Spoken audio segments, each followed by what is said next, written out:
peluang pilihan raya ini untuk sama-sama kita memilih calon yang boleh bersuara dan mempertahankan hak rakyat.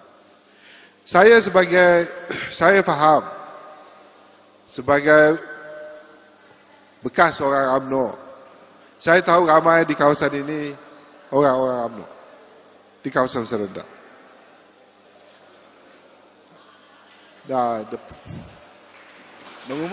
Mengumumkan Datuk Seri Anwar Ibrahim.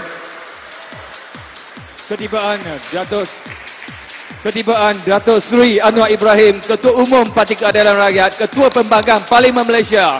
Reformasi! Reformasi! Reformasi!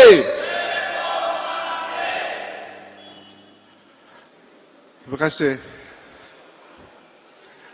Saya akan teruskan dalam masa 5 minit lagi. Seperti saya katakan tadi, usahlah kita buang atau sia-siakan peluang ini.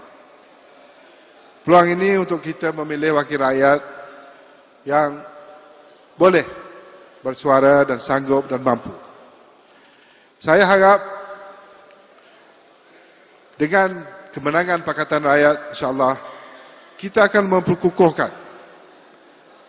memperkukuhkan pembangkang.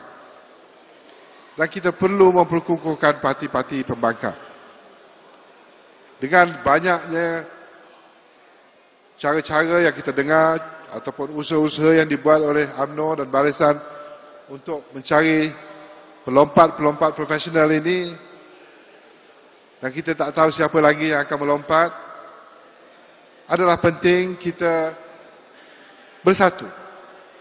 Kita kukuhkan kekuatan kita dan kita pastikan kemenangan di Hulu Selangor ini. Ini amat penting sekali.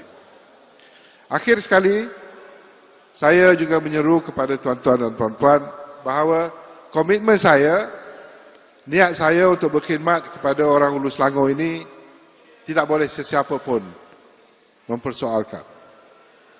Saya tidak ada kepentingan lain, saya bukannya orang-orang bisnes besar yang ada kepentingan. Saya tidak ada kerja lain. Saya datang menawarkan diri untuk berkhidmat sebagai seorang ahli parlimen dan dalam masa yang sama untuk membantu Pakatan Rakyat dan rakyat Hulu Selangor. Jadi inilah hasrat saya dan saya harap bolehlah diterima oleh orang-orang di Serendah dan Hulu Selangor. Sekian. Assalamualaikum warahmatullahi taala wabarakatuh.